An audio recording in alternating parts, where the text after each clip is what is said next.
It's been 3 weeks, rather 1/6 of the 2023 NFL season. The Cleveland Browns have looked good. We have watched all the game in the 22 film of the other AFC North opponents. And here's what we can tell you. The path is there, and the Cleveland Browns should win the AFC North in 2023. Your latest LockOn Browns starts now.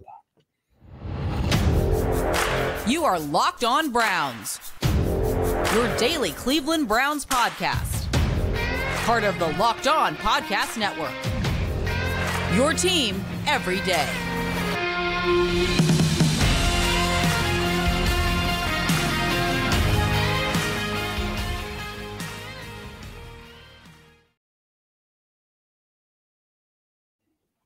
Welcome back, my friends, to the show that never ends, your daily delivery of all things Dog Pound LGB on the LOB, the Locked On Browns podcast, brought to you by the Locked On Podcast Network, your team every day. Your host, Jeff Lloyd, and I appreciate everybody who makes Locked On Browns their first listen every single day.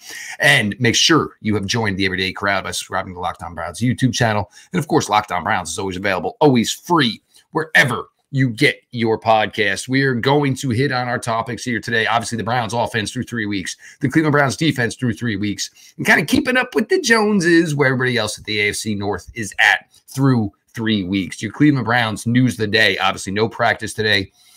No interviews out in Berea, but the Browns were busy making a couple of practice squad moves. The Cleveland Browns signed, we heard the word yesterday, Devin Asiasi.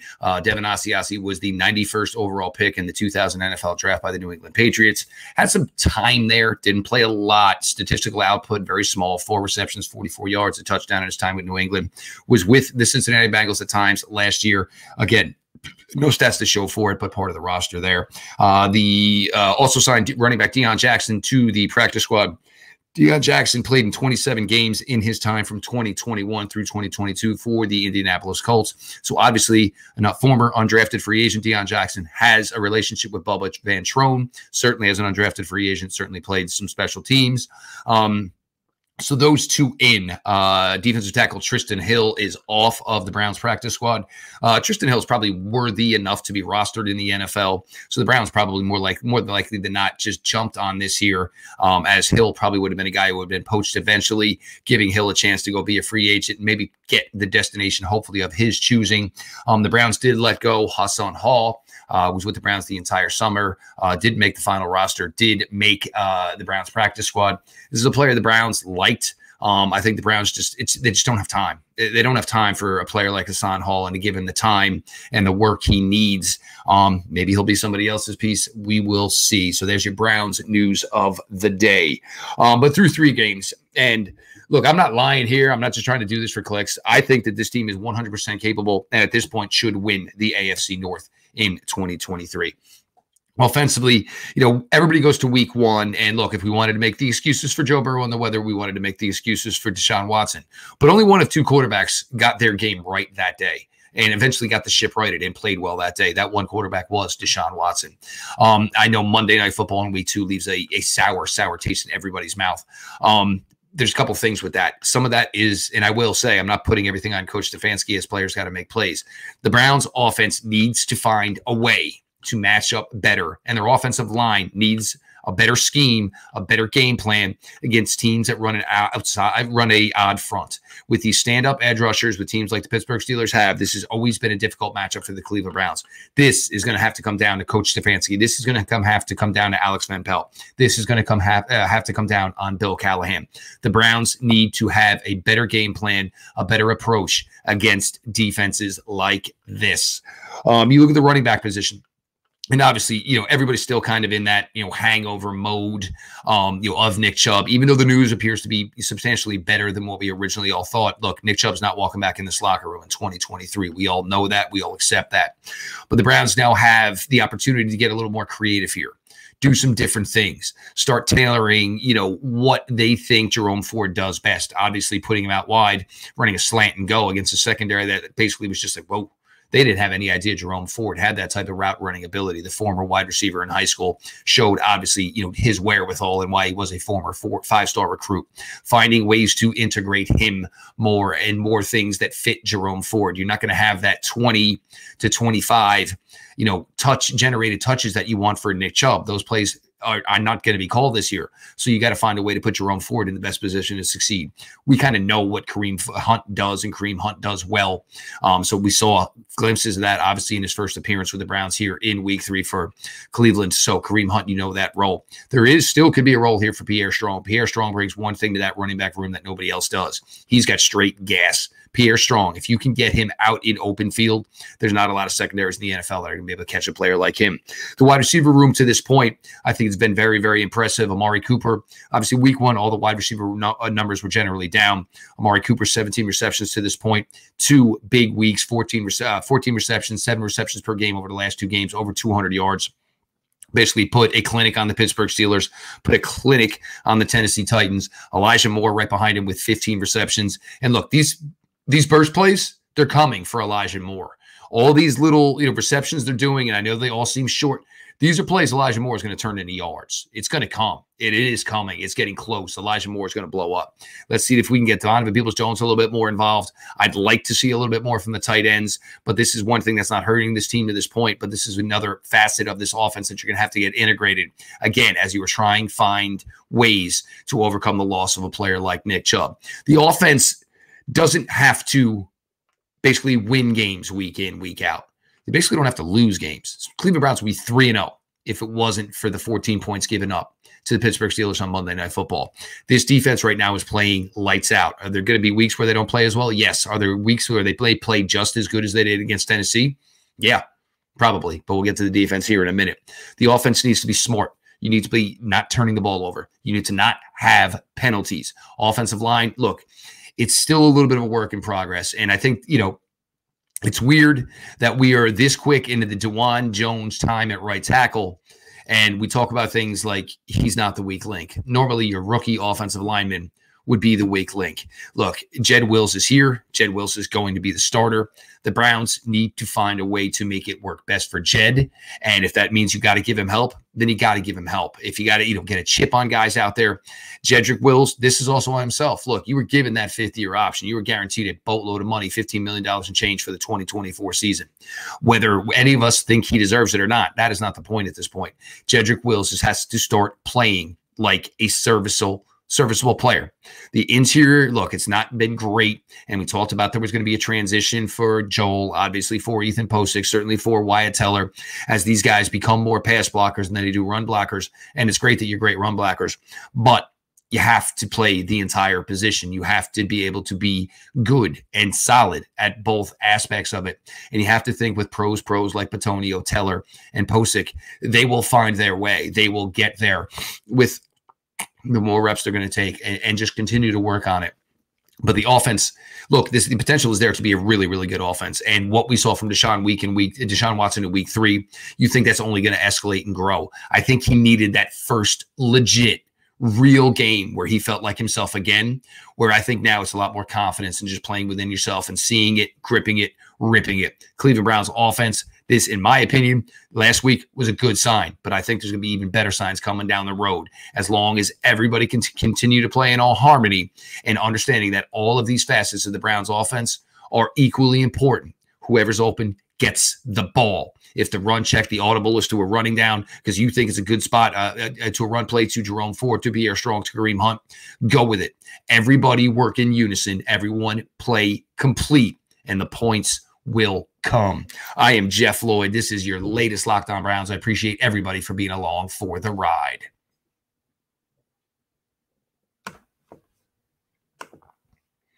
Our partners at eBay Motors have teamed up with Locked On Fantasy Football host Vinny Iyer to bring you some of the best fantasy picks each week, all season long. Whether you're prepping for a daily draft or scouting the waiver wire, every week we're going to provide you players that are guaranteed to fit on your roster. So let's see who Vinny has picked for us on this week's eBay's Guaranteed Fit Fantasy Picks of the week. 49ers second-year quarterback Brock Purdy has picked up where he left off as a star rookie passer down the stretch last season.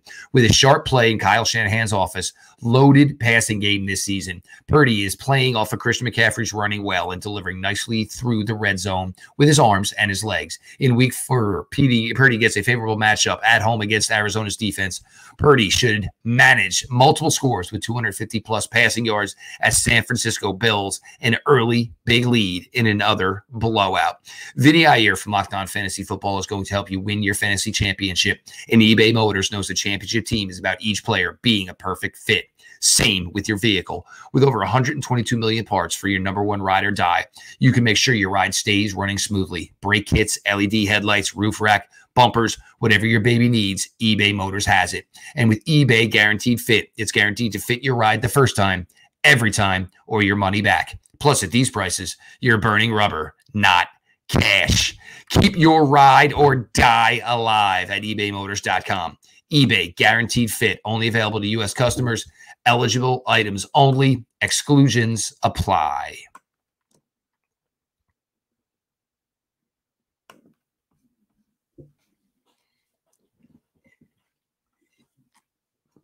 Jeff Lloyd, your latest Locked On Browns. I appreciate everybody who makes Locked On Browns their first listen every single day.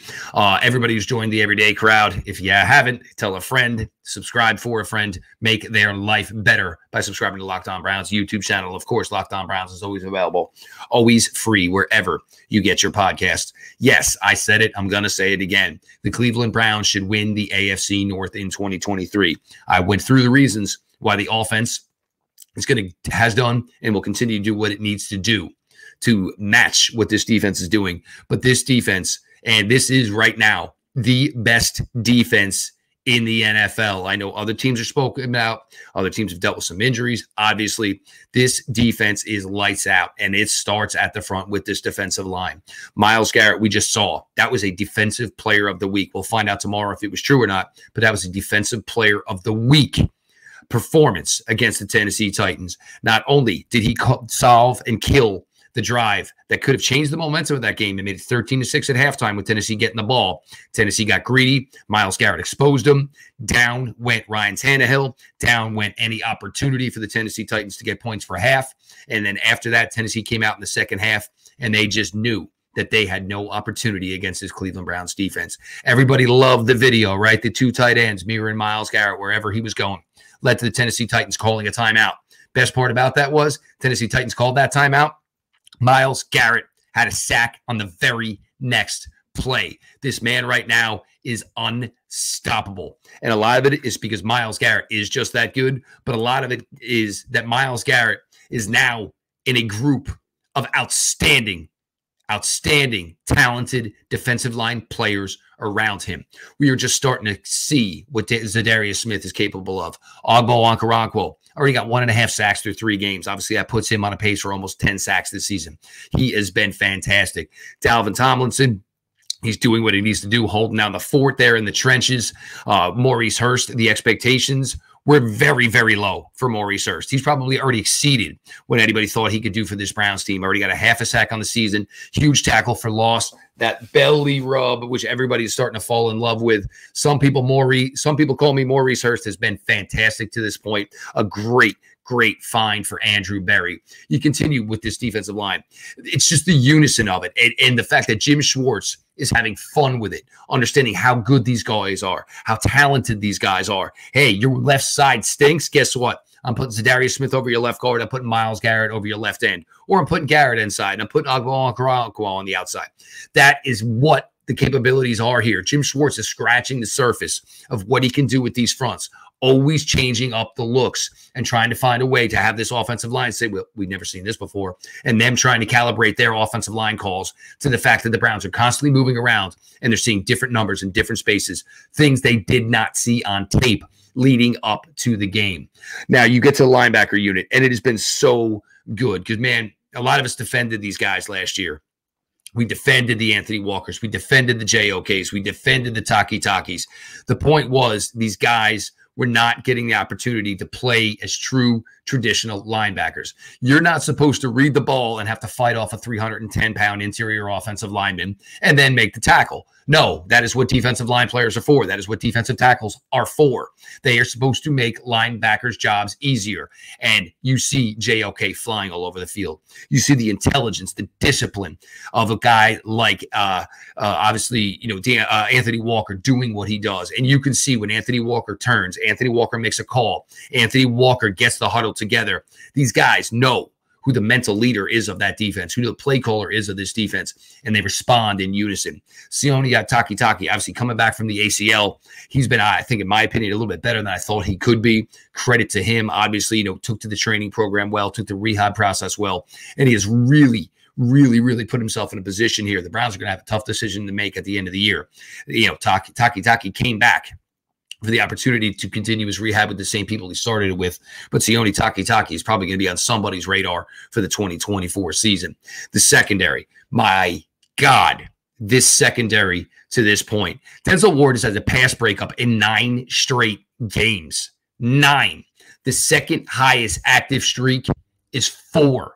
That is how well Denzel Ward is playing right now. He's obviously been physical, his run support, tackling receivers. Denzel Ward is in a really good zone here. And I know everybody got nervous. Why was Denzel Ward got hurt in the summer? Why was Denzel Ward playing in a preseason game? Denzel Ward did not have a Denzel Ward type season in 2022. Denzel Ward wanted to right the ship. Denzel Ward wanted to do everything he could to make sure he was going to get back to start playing at a Denzel Ward level, especially now that he's playing on that contract extension and making big-time money. He was making good money before. He's making big-time money now. Denzel Ward has been fantastic to this point, and eyes all around the league are noticing. You see other teams' fan bases. You see other teams, beat writers, obviously NFL guys. Everybody's talking quarterback position. One of the biggest names they're talking about is Denzel Ward. Martin Emerson, look, he's going to be the guy they go after because, with Greg Newsome playing the nickel, they're not going to go at Ward. Teams are just not going to go at Ward. They're going to take their chances going at Martin Emerson. And look, he's winning more than he's losing, obviously, which is good. But, he's getting an opportunity here.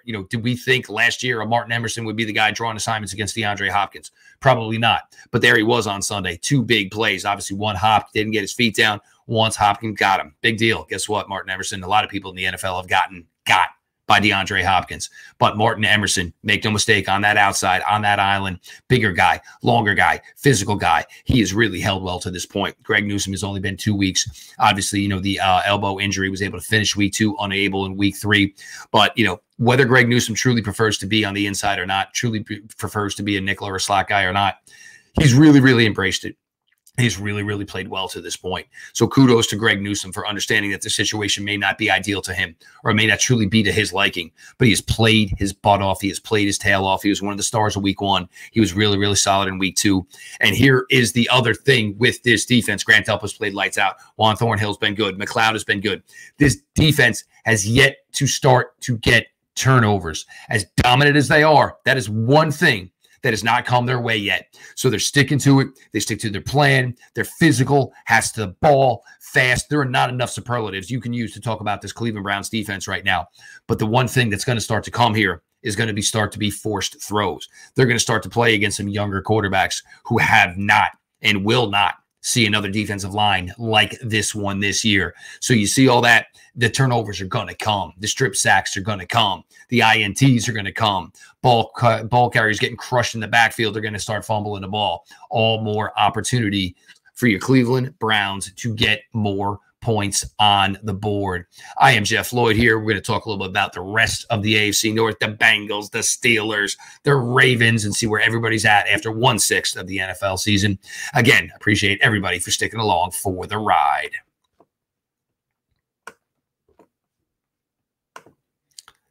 I don't know about you guys, but for me, my wife, when we take the kids away, one of the biggest issues we always have, look, you're trying to go to a beach destination, right? Or you're staying in a hotel with a pool. Guess what? What happens when one of the kids gets sick and you're nowhere near your doctor, you're nowhere near your pharmacy? Well, you know what you do? That's where you check out JACE Medical.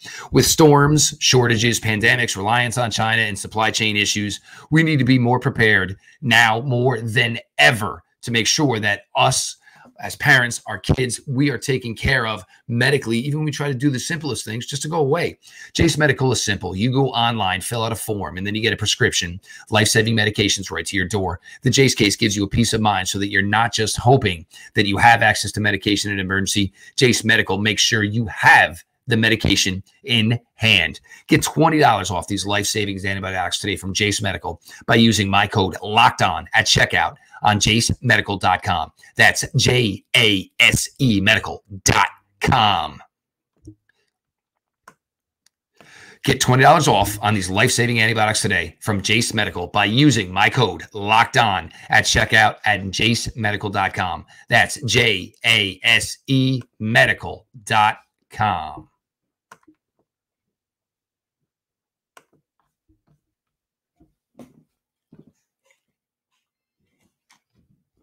Jeff Lloyd, your latest LockOn Browns. Again, I appreciate all of you who make LockOn Browns your first listen every single day. The everyday crowd just keeps getting higher and higher. Let's get that number to 7K before we kick this sucker off against the Baltimore Ravens on Sunday. Make sure you subscribe to LockOn Browns YouTube channel. And if you're not and your friends aren't, change that now. Help your friends out. Right that wrong for them all. Of course, LockOn Browns is always available, always free, wherever you get your podcasts.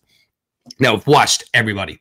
I've watched all 3 games of the Ravens, of the Steelers, of the Cincinnati Bengals. We'll start with the Ravens. The Ravens, this is where the issue is going to start to come for the Baltimore Ravens with all of these running back injuries. And look, I love Melvin Gordon. He's a great NFL player. I don't think that Melvin Gordon's going to be able to give the Baltimore Ravens a ton of time this year.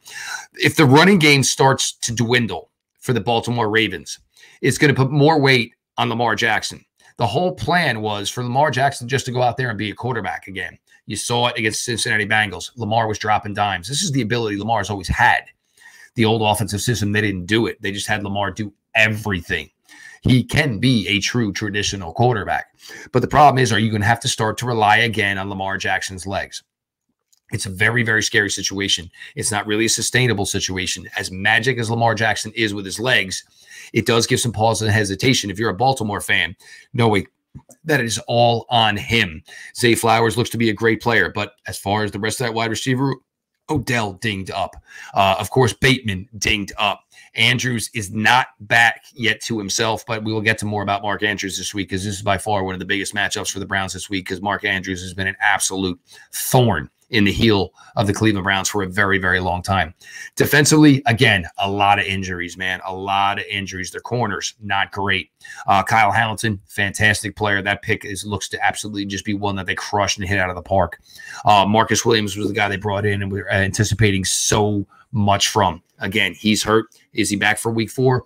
I'm not sure. But the Baltimore Ravens, the biggest problem right now is as much as they wanted to gravitate away from the offense being all on Lamar Jackson through his arm and his legs, that was the plan. The plan seems to have circled back that they might not have any other choice but to make the entire plan, the entire offense about Lamar Jackson and his arm and his legs. The Pittsburgh Steelers, look, Kenny Pickett played better Sunday night against the Raiders. I'm not there yet. I'm not sold yet. This team still can't run the football. This team had zero answer for the Cleveland Browns and their defensive line. Kenny Pickett got one lucky throw in, but other than that, the Browns absolutely stifled the Pittsburgh Steelers. The Browns should be 3-0. The Pittsburgh Steelers should be 1-2. Yes, I said it, and I will continue to say it.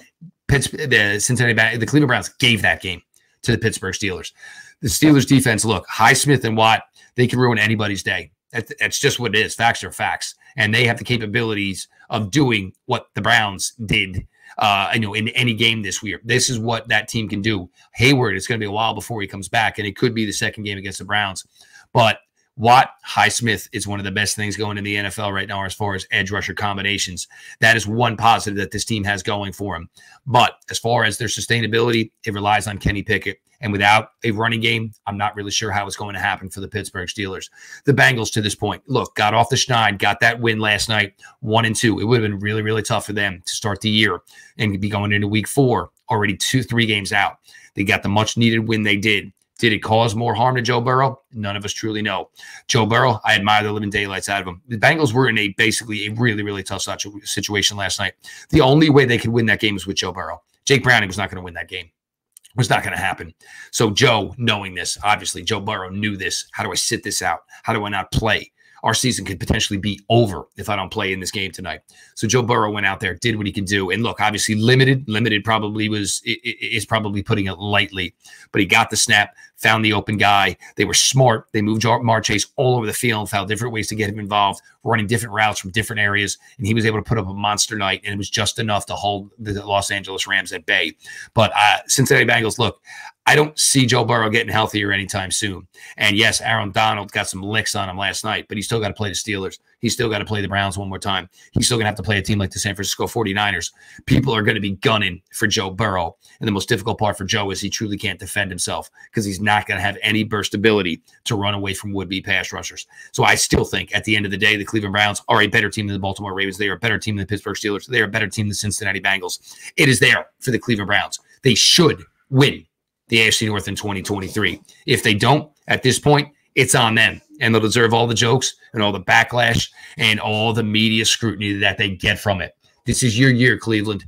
Get ready. Cleveland Browns are going to win the AFC North in 2023. I am Jeff Lloyd. It's now my 7th season here with you all covering the Browns on LockOn Browns for the LockOn Podcast Network. Love the gig. Love everybody who comes out every day and makes LockOn Browns their first listen every single day. The everyday crowd, it just keeps getting bigger. Subscribe to the LockOn Browns YouTube channel. Of course, the show is always available, always free, wherever you get your podcasts. This has been your daily delivery of all things Dog Pound. LGB on the LOB. Let's go, Browns.